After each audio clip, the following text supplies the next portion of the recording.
Hi అండి, నమస్తే. నేను మీ Satya. Welcome to Satya's daily vlogs. ఈరోజు వీడియోలో పల్లీ చిక్కీ ఎలా తయారు చేయాలనేది చూపిస్తాను.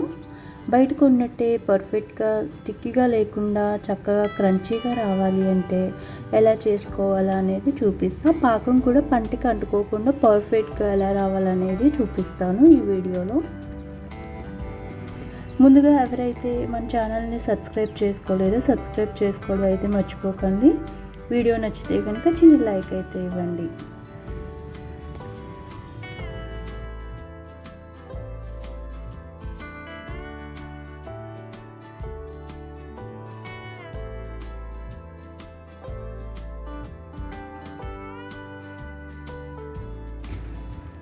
ముందుగా బాండీ పెట్టుకుని పల్లీలను అయితే ఫ్రై చేసుకోవాలి. నేనైతే ఈ కప్పుతో తీసుకున్నాను.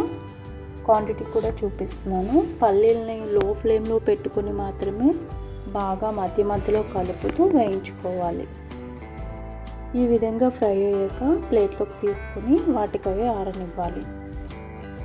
ఈ విధంగా బాగా చల్లారాక వాటికున్న పొట్టునైతే తీసేసుకొని పక్కన పెట్టేసుకోవాలి.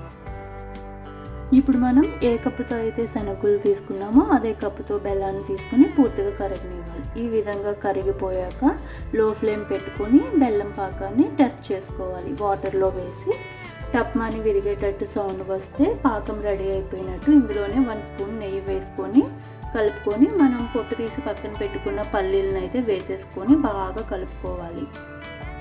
ఈ విధంగా కలుపుకున్నాక చపాతీ పీటకి నెయ్యి రాసుకొని చపాతీ పీట మీద ఈ మిశ్రమాన్ని వేసుకొని గ్లాస్తో అయితే ఒత్తుకోవాలి.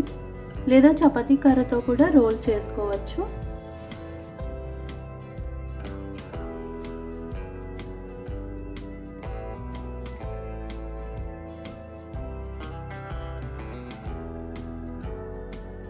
ఇది వేడిగా ఉన్నప్పుడే మనం గ్లాస్తో అయితే పలుచగా స్ప్రెడ్ చేసుకోవాలి. తర్వాత మనకు నచ్చినట్టు అడ్డంగా నిలువుగా అయితే ఘాట్లు పెట్టేసుకోవాలి. దీన్ని పూర్తిగా చల్లారేంత వరకు ఉంచి తర్వాత బ్రేక్ చేసుకోవాలి. మనకి చాలా ఈజీగా బ్రేక్ అయిపోతుంది. ఈ విధంగా చేసుకుంటే మనకు పంటికి అంటుకుపోకుండా చక్కగా క్రంచీగా అయితే వస్తుంది. వీడియో నచ్చితే కనుక చిన్న లైక్ అయితే ఇవ్వండి.